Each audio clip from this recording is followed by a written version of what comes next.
Hello there! Welcome to Skeleton Key Productions. I'm Crime Grace Kokon. Let's get into the video. Today's video, I was planning on doing a video on postmodernism, looking at critical theory, looking at many different kind of aspects in that whole kind of social justice and identity politics and all that kind of stuff. And then I realised that there's so many different facets to it that it is quite a complex topic for me to kind of go into depth on. And after doing quite a lot of reading, kind of came to conclusion that actually there's a YouTube channel which I think does it much better, and that's Tom Nicholas. So type that in and you watch some of his videos on that. Tom, if you're watching, big shout out. At some point, I know you've got you're way ahead of the game in terms of me, but really like to do a collaboration. That would be really good. I think we're on a similar page, and there's quite a few other YouTube channels which have this kind of niche that I think we're both in, and kind of having long form videos talking about big ideas and stuff, and not so much trying to just do clickbaity things, but trying to actually get to something that's, a bit substantive. So I thought, right, well, what can I do for this video instead? And I've always been really fascinated by history. Something that I feel that a lot of people miss out on is this. There's a certain level of arrogance that people have with regard to the time period in which they live in terms of the world, the zeitgeist, that kind of the spirit of the times, that they happen to live in. They tend to think that, oh well, this is the pinnacle of history. This is the pinnacle of civilization. This is as it were the end of history. And that's where the type of this came from. Because there was a book written at the turn of the last century by francisfukayama, and he wrote that we were approaching the end of history. He said that capitalist nations, which were liberal democracies, would be the end goal, because the 20th century and many other centuries before that, but in particular the 20th century, had shown that every single time we had tried something different from capitalism, every time we tried something different from free trade, every time we tried something different from liberal democracy, it always ended up in tyranny and misery. With that being the mindset, it was a thing of, he said, well, logically speaking, where we're heading now, and with the fall of the Soviet Union, with decolonization, with kind of the overthrow of a lot of these these regimes, with the opening up of China, with the opening up of many different places in that kind of post-Cold War era, it seemed like the logical thing. It seemed like, well, this is where we're logically heading to anyway. And then 9/11 happened, and then the rise of Putin happened, and then the rise of China, in a more authoritarian way, happened. And then you had the rise of authoritarianism all around the world, and now you're starting to see a rise in protectionism. All of a sudden, that whole model, even Fukuyama himself has now said, actually, many of the inbuilt assumptions that I had when I wrote that book, have proved to come undone. Now, not to say that liberal capitalist democracies aren't the best solution. That's not the reality at all. I think that democracy, just as Winston Churchill said, is the worst form of government except all others which have been tried from time to time. And I think you could argue the same for capitalism, in its various different forms. I think that, having some sort of regulated free market, which might seem counterintuitive, it might seem like an oxymoron, but at the end of the day, you can't have a market without some sort of regulation, without some sort of government. So it needs to be some sort of a balance and stuff, right? And it's just a question, all politics then are just a question of how much regulation, how much state involvement is there within the marketplace. But broadly speaking, the government's not going to dictate kind of the price of pens and stuff, right? It's not going to be involved in the production of paper and all that kind of stuff, right? It's the certain things where it's well, the private sector is better at doing it. So just because that's the kind of logical end goal, and that's probably where we will end up at some point, doesn't mean that human beings are naturally rational as such. People are driven by animal spirits. How we feel about things is much more of an indication of where we're actually going to. And that's why just looking blindly at GDP figures doesn't really give an indication of that, right?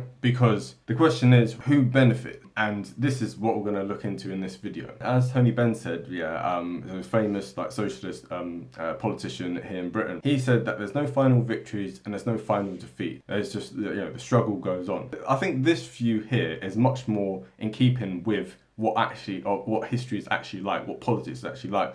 Because the thing is, it's humanity goes in cycles, right? We don't just, it's not just a pure, like, it's easy to look at the past and see everything as working up towards this end point that we are at now, and that like we're at the pinnacle, right? But every single society has always seen that, right? Every single society.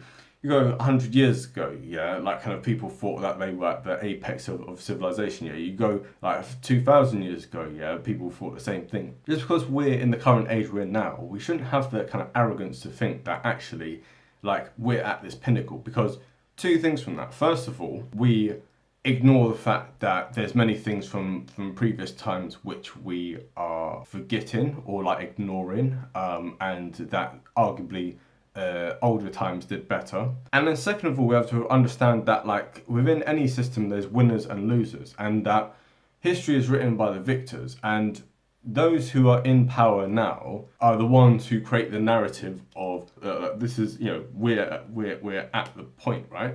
Because for them they're at the pinnacle, right? However, a lot of people within that system, within any system, yeah, are not winning. And this is the thing, right? So history goes in cycles. It's like a pendulum. It goes boing, boing, boing, boing, boing, boing. And the whole of human history, the whole of human like kind of politics, everything, yeah, right, is just this constant pendulum effect. Now, a big part of probably why we think like this is because overall, throughout the time of human advancement and stuff, yeah, technology has got better by and large. From the days of like when we were cavemen and stuff, yeah, you know, to the modern era, we've seen, okay, slightly better spears, slightly better like kind of like fishing nets, slightly better this, slightly better that, and through the free exchange of ideas, we've got slightly better things. This is one of the theories as to why human beings are kind of are still about today, and Neanderthals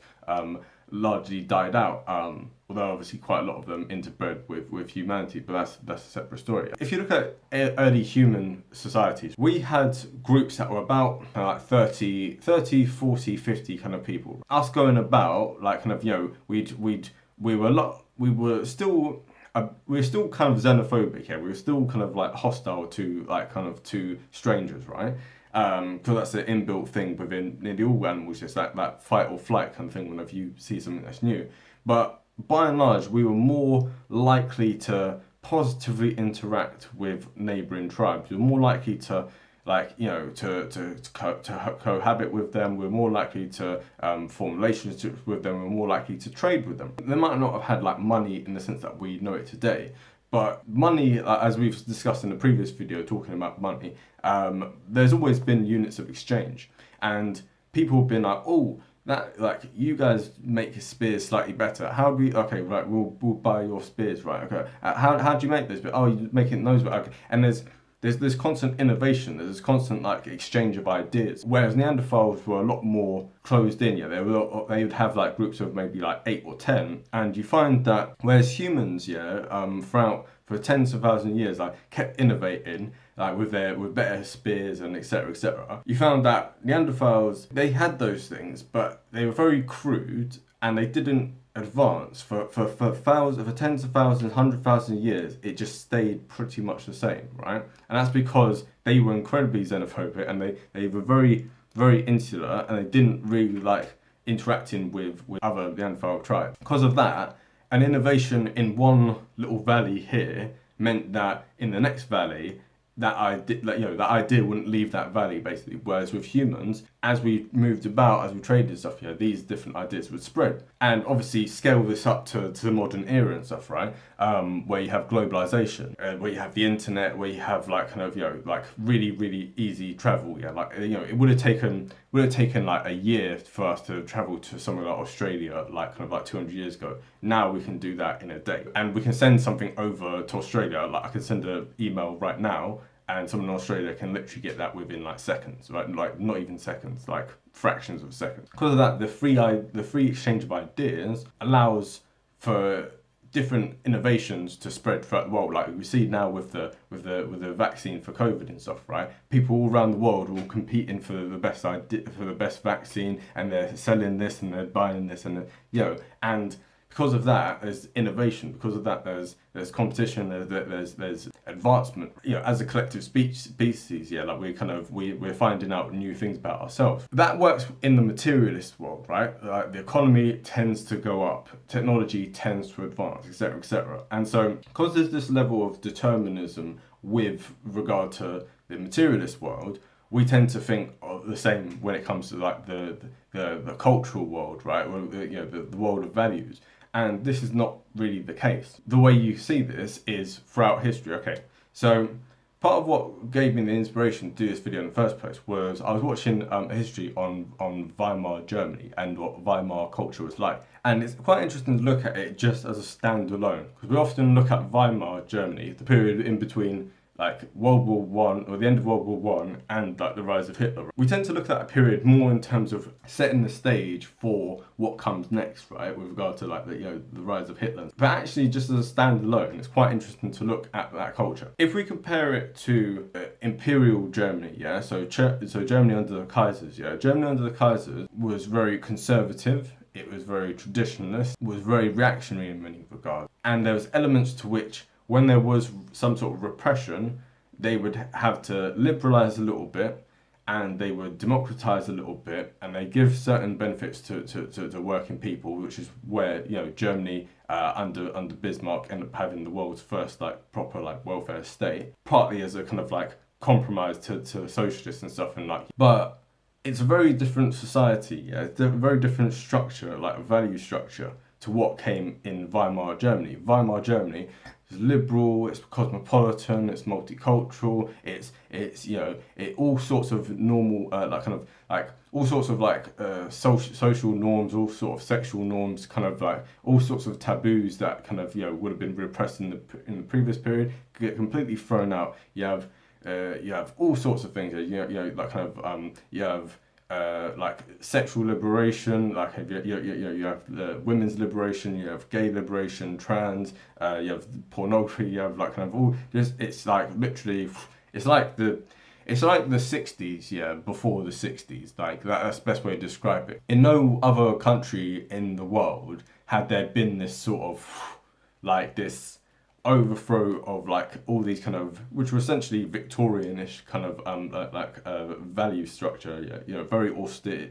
Before it had been very austere, very kind of like regulated and stuff, so like very, very self-contained, and now all of a sudden people could just be whatever they wanted to be. If you watch like the film Cabaret, for instance, it's like a celebration of that era. Those who were in a position of like power and influence, the winners of Weimar Germany, they view this period as like a golden age. However, where did the Nazis come from then? If this was like golden age and everyone was like all like happy and free and stuff, where did Hitler suddenly rise from? If you have this kind of like this determinism, this kind of linear progression, which itself is a very Germanic way of thinking. That is, it's what Karl Marx's view was. It's what Hegel's view was. Like this view that history was a linear thing. And people just keep going up and up and up. The problem with that kind of thinking is this: it ignores the losers in any system. So who were the losers in Weimar Germany? The losers in Weimar Germany were the war veterans, the middle class who'd had all their savings wiped out, German patriots who felt that like their pride and honour, like kind of after losing the war and stuff. This new Weimar culture spat in the face of everything which had gone before, all the values before, all the kind of family orientated, like the church, the nation, the military, etc., which were big parts of German life and stuff, because don't forget, most people did not live in Berlin. And when we think about Weimar Germany, we tend to think about like Berlin, we tend to think of like cabarets and stuff, right? Most people were not Berlin, basically. We see parallels with this today, like New York and LA are not America, right? London is not like the UK, right? It's not the only part of these places. There's a whole rest of the country which has very different values to this cosmopolitan, like kind of metropolitan, like elite. Who were the losers in that system? People who had a grievance with the new system, who wanted a return to how things had been before. In other words, the reactionary. So this is how things tend to go, right? You have an established order, right? An established like way of doing things. Then there ends up being a revolution, an overturning of the old order. And this new order comes in, And they are now at the point of ascendancy. They're the ones who are now painting the new narrative. Yeah, of look, we've overthrown this old system, the ancient regime. This is the new thing that we have going in, right? It doesn't necessarily have to be like a violent revolution. It can just be a cultural revolution. And there's many examples of that, which we'll get into a little bit later. But the point is this, yeah, when you overthrow that system, the people who benefit from the system before, who supported the system before, are still about, right?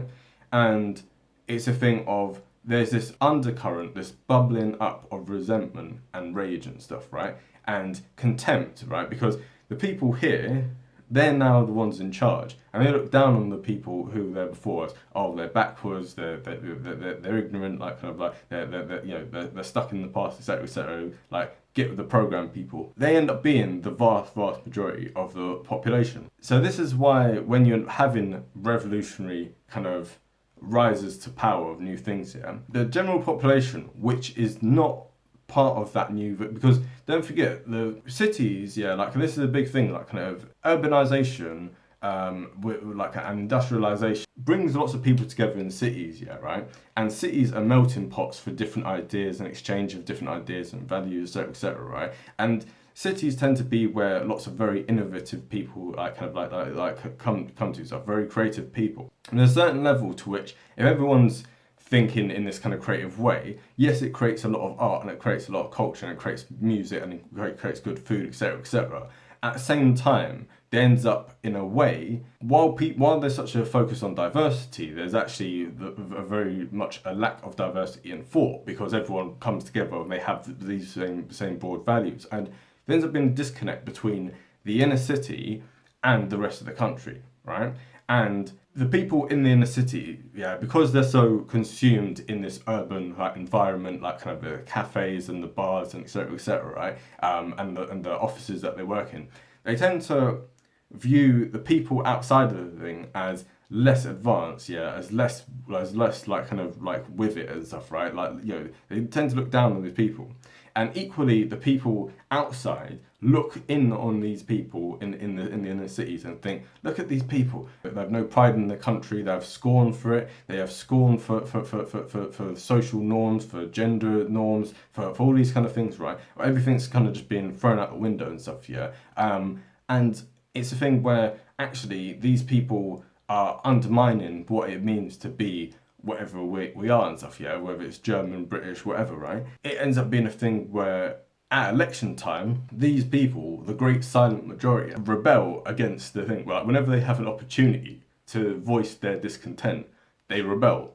This is what Brexit was, this is what Trump was, this is what Nazi Germany was. Not to bring parallels in that same way, but it's a thing of, because not every single person who voted for this or that were racist or this or that, right? Regardless of what system it is, it ends up being a thing where you've created a kind of system, right? And to show that this isn't even like a necessarily left versus right issue, right? We see this in revolutionary Russia. You look at Russia before the revolution, so you had Tsar Alexander II, right? Liberal reformer, etc., right? He gets assassinated, he gets blown up, yeah, by some terrorists and stuff, yeah, as he's literally on the way to setting up like a parliament like for the Russians, a Duma, right, and for like bringing in liberal reforms. What's happening? His son takes over, Alexander III, and he's very repressive. He cracks down on lots of things. He hangs people, etc., right, and as a result, the people who are discontented there end up becoming people like Vladimir Lenin, right? End up becoming Joseph Stalin, end up becoming Leon Trotsky. And so these people end up building discontent and stuff. And the Tsar, living in his palaces, becomes disconnected from the rest of the country. And so the rest of the country ends up becoming resentful and bitter towards him, right? And so you end up with a revolution that overthrows him, and then you end up having a communist revolution well, it's not really a revolution, it's more just a coup, to be honest, yeah, right? If you look into it. And, you know, that ends up becoming the new order. And Russia after the revolution, again, like copies like Weimar Germany in the sense of anything goes, yeah, like kind of like this becomes legal, that becomes legal, etc., etc. Very, very like kind of libertine kind of society. What ends up happening again is you end up having this pendulum. When Stalin comes to power, all of these things end up being reversed. Before you know it, you end up with Stalin governing the country, bearing in mind what the vast majority of people want, yeah, right? The vast majority of people in Russia are patriotic, they are socially conservative, and they want some sort of a czar-like figure, right? And so this is what is happening with revolutions all the time. It's called revolution for a reason. Yeah, it comes from like the Latin word like I can't remember the exact I can't remember the exact word, but basically it means to go in a circle, right? So you end up with overthrowing the Tsar, you end up with a red Tsar in Stalin, right? You end up overthrowing the Kaiser. After a period of instability, people want someone who's like, they want an authoritarian person, and it just so happens that Hitler is the only person at that time who happens to fit that narrative. Because when Germany had been like humiliated, yeah, by Versailles, when their economy had been crashed, yeah, by all the war debts and by their mismanagement of the economy, etc., the German people were not looking towards all the other parties. All the other parties were liberal and capitalist, right? And they went, hold on, this cosmopolitan liberal kind of capitalism, etc., has led to this, rightly or wrongly. This is what people thought, and so they was like, hold on, we're not going to take lectures from the very people who have put us in this situation. We want a restoration of a strong Germany. We want a restoration of certain social norms. We reject this kind of like we reject the kind of Berlinization of the country, right? We want to go back to the more traditional thing. And while a lot of people wouldn't have agreed with everything that Hitler wanted, yeah, not every like person who supported the Nazi Party were anti-Semitic. Not everyone wanted to conquer the whole world, etc., etc. The Nazis won that election because because the people of the Germany recognised, actually, if the only party that's offering any semblance of the old order that we want is this party. And so that's why they gravitated towards it. But before we continue like with this bit of a talk, yeah, don't forget to like, comment, subscribe, and also, so this is a new move. I forgot to tell people to share things, right? Surely, most people watching this, yeah, must have some people who are interested in politics, in history, in philosophy, economics, all these kind of things, right? So, you know, if you know anyone, I assume that some of my supporters must have some friends, okay? So, if you have some friends, if some of those friends are interested in those kind of things, yeah, do me a favour, do them a favour, do yourself a favour, share it with them, yeah, be like, hey, there's this guy, like, he's starting up, he's only got, like, a few, like, kind of, you know, he's not got, like, that many subscribers and stuff yet, but, like, he's putting in work with regard to these things, yeah, like, you know, give his videos a look in, yeah, right, because, yeah, that will really help out the channel, and just spread the love and stuff, spread the word. So if you could do that for me, that would be like very, very helpful. And also, lots of people are writing in the comment section. Yeah, there was someone today who wrote, what was it? It's like, we need to have a drinking game for every time like you say the word right. And I've been trying as much as possible not to do it, and I've been trying when I do the editing to be like, no, take out that. No, I said right the wrong time. But actually, if you look at my videos, I do say the word right a lot. And I didn't actually realise until, it's one of those things you don't realise until you start like filming yourself, just how many little faux pas that you kind of do on a daily basis, right? Also doesn't help the fact that like I do have a stammer. Like, I was born with a stammer, and so it's a thing. Well, not born with a stammer, but like one isn't born with a stammer. But that's beside the point. Like, I had to go speech therapy when I was younger, right? Sometimes if I wake up and I'm kind of doing a video or I'm not really all there and stuff, yeah, like I've not had enough coffee and whatever, sometimes it can end up being a thing where I end up stammering a lot, and that makes the video like really long and stuff, right? So I have to be really on point when I do filming and stuff. Sometimes I'm like, oh, I've got to do some filming. I'm like, but I'm not like, yeah, I'm not mentally all there, right? But it should be apparent, like I'm not mentally all there as such. But anyway, yeah, like kind of, it's, yeah, I'm glad that people are enjoying the things, and some of the feedback I'm getting is really, really positive. So yeah, so just do me a favor, just share it with people. Even even if people do not want to sit there for days and days worth of things and watch every single one of my videos, yeah. If you just go, oh right, this person's interested in feminism, right? Oh okay, I'll send that kind of like, oh here's a look at that. Just like try and target things, because when I send it to people, I try and be like, oh well, this person might be interested in that, yeah. So just try and do that, yeah, and that'll really help me out. Anyway, back to the rest of the video. So what parallels can we use for like these, for like Weimar Germany, for tsaristrussia and stuff? What can we use for that today, right? Like what lessons can we learn from that? In the kind of neoliberal period, yeah, that I kind of grew up in and stuff, like post Reagan and Thatcher and stuff, right, is a thing of no matter what party was in power, yeah, whether it's Democrats or Republican, like Labour, Conservative, yeah, everyone had the same political like stance and stuff, right? There wasn't like a papers like wedge of difference here between the major parties. And I remember in like 2015 going and like trying to get people interested in politics, yeah, and you know, knocking on doors, etc., etc., like, and it was like, you know, and posting up on Facebook, and you know, it was like pulling your teeth out, yeah, because people were just like, oh, we're not interested, like, kind of, it makes no difference, right?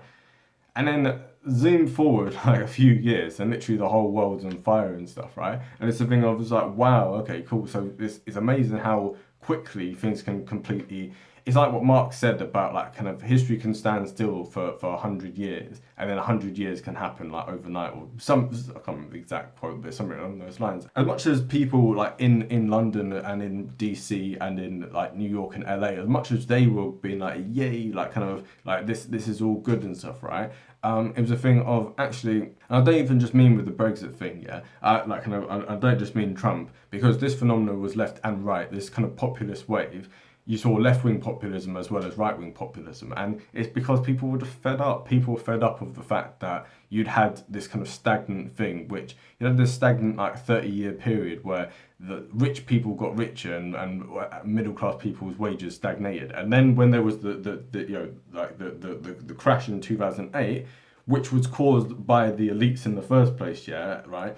It ends up being a thing of who ends up getting bailed out, the you know, the elites. Who ends up having to pick up the bill? Ordinary people. And it's a thing of whether you were left or right, you're like, hold on, what is this? Like, kind of, if we've got capitalism, let it be a thing of, you know, like the loss side of capitalism is more important than the profit side, right? Because it clears out bad actors. So if a company is doing bad things, they need to like suffer for that. They need to go under, and then other companies will replace them. You don't bail out the losers, yeah, because then, you know, you're just never. They're not going to learn the lesson, so they're going to continually do the same things, and all the problems from that last crash have not. It's a lesson not learned. So now people are wondering, okay, why are people angry and stuff? Yeah, oh yeah, it's because they're racist. Oh yeah, it's because they're naive. Oh no, people have got legitimate reason for that.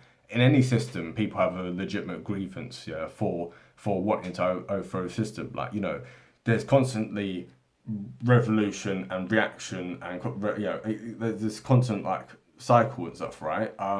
But the point is that under any system, there's going to be winners and losers, and if you don't do things to give some benefits to the losers in the system, then it's a thing of they're going to become more and more resentful, more and more bitter, and slowly but surely, you will end up just catering to the needs and wants of that tiny elite. Under any system, doesn't matter whether it's communist or like capitalist or whatever, it doesn't matter. It's the thing of that tiny elite is going to be the ones who benefit, and everyone else, you're going to end up having this great silent majority who are going to be like, who are not going to benefit, and guess what? They're going to vote you out. This is what you see in election time. Why do you think that every few years, yeah, in free societies, yeah, people go, oh, we're fed up of this party, we want to change. We're fed up of this party, we want to change. It's because people, after a certain amount of time, get sick of the people who are governing them, and they think like you're not doing what we wanted you to. You're not doing what we wanted you to. And so it gets to a certain point where you go, actually, both parties aren't doing what we want them to. Now, either new parties need to come through, or there needs to be changes where you come up through the major parties and completely overturn it. As long as you have a free society with free exchange of ideas, you're going to continue to have this. Any society which tries to clamp down on free like the free exchange of ideas and stuff, on free speech, etc., that society will ossify. That society will stagnate, and you're going to have this bubbling resentment underneath it. So definitely watch out for that kind of stuff. So for instance, Joe Biden has won this election now, and there'll be many people who are triumphalists. The Trump supporters, for instance, are not going away. And in the same way, if Trump had won, the Biden supporters are not going away, right? So when one's in government, one needs to govern as much as possible for the benefit of everyone, right? Obviously, that's not possible. You can't like please all the people all the time, etc., etc. But at the same time, it's a thing of at least every now and again you have to throw people a bone. You can't just be kind of supremacist with it. You can't just feel like, yes, you can't just be triumphalist with it and just think, oh yeah, we're in charge now, we can do what we want. You have to make policies and govern in a way where you go, actually, this is still true to our values, but it also addresses some of the main concerns which these people are concerned of. And that's the only way you're going to really be able to move forward and stuff, right? The pendulum thing is fine. Like, it's just a natural thing. There's always going to be this pendulum. The problem is that you don't want the swings to start getting really, really big. Anyone who's had a pendulum thing before, if you swing it too hard, yeah, it ends up, the whole thing ends up getting tangled around, right? We don't want that. You want it to just be like, okay, a little bit of change, a little bit of change, a little bit of change, a little bit of progress, right? That's fine. But people have to really bear in mind that things are not inevitable, yeah? Things are not inevitably going to lead that way, right? Like, we're not inevitably going to become like freer societies, right? You have to fight for that. We're not going to inevitably become more authoritarian. You have to fight for that, or you have to fight against that, or whatever, like kind of, right? But whatever your vision is for the future, because as I said before, we're nothing more than the amalgamation of everything that we think has happened and everything that we think will happen. So if you want something to happen, you have to actually fight for it. It's not just gonna wait. You're not just gonna wake up one morning and it's gonna happen, right? And you can't just look at the pendulum thing and be like, oh well, like it's like, oh, it's in 30-year cycles, yeah. So we just have to wait 30 years and it'll come up again. Like, it seems to kind of go in that way. It seems to be a kind of generational thing. At the same time, that doesn't just magically happen. And just because something has happened doesn't mean that it's likely to. Yeah, we're pattern-seeking apes, and we like to see certain patterns with things. But it doesn't mean that just because something has happened that it will happen in the future. Each time you have to fight for that new thing, right? Whatever it is. I think people just have this very simple view of the world, and it really impacts the way that they actually conduct themselves. Yeah, it's very intellectually lazy. It's very intellectually arrogant to just think that the world is somehow going to orientate itself around what you personally want. Yeah, you have to go out and campaign for that. And guess what? Even when you achieve that thing, you can't just sit about like, yeah, we've won, because you've won this time. Next time, you're going to get your ass kicked, right? And I don't mean like, yeah, like, because YouTube might kind of, I don't know, I don't mean arse, I meant a donkey, whatever, I don't know, just in case they, whatever, like, yeah, whatever. I don't know in terms of whether that counts as swearing or whatever. I've seen some videos, but whatever, that's a side point. But the point is this: you need to actually campaign, and you need to like lobby, and you need to like organize and stuff for whatever it is that you want. Otherwise, it's not gonna happen. And with that note, I really hope you enjoyed this video. So I've decided actually, because we're not doing the postmodernism stuff, and because, like I said, go on Tom Nicholas's videos, they're better.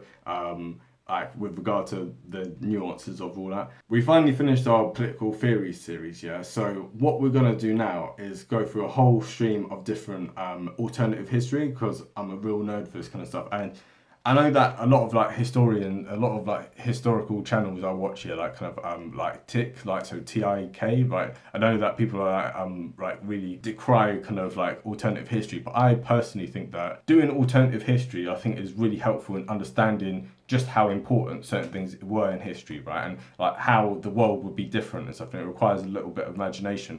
I think it's obviously some alternative history does get onto ridiculous, like you're like, oh well, if the Romans had won this battle here, like we'd like be living on the moon or something, just stupid things, right? The thing is though, like you can look at certain things and you can look at certain trends and be like, well, I think this is like to happen, or you give like a range of different scenarios, yeah.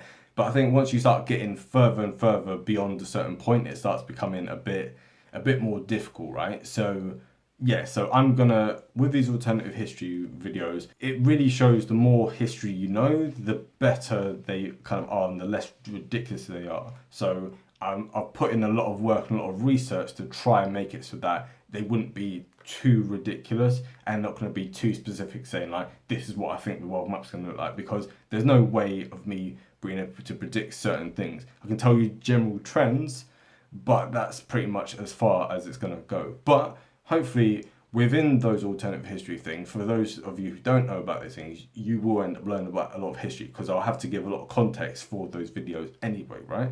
So with that being said, hope you have a great day, and see you soon. Bye.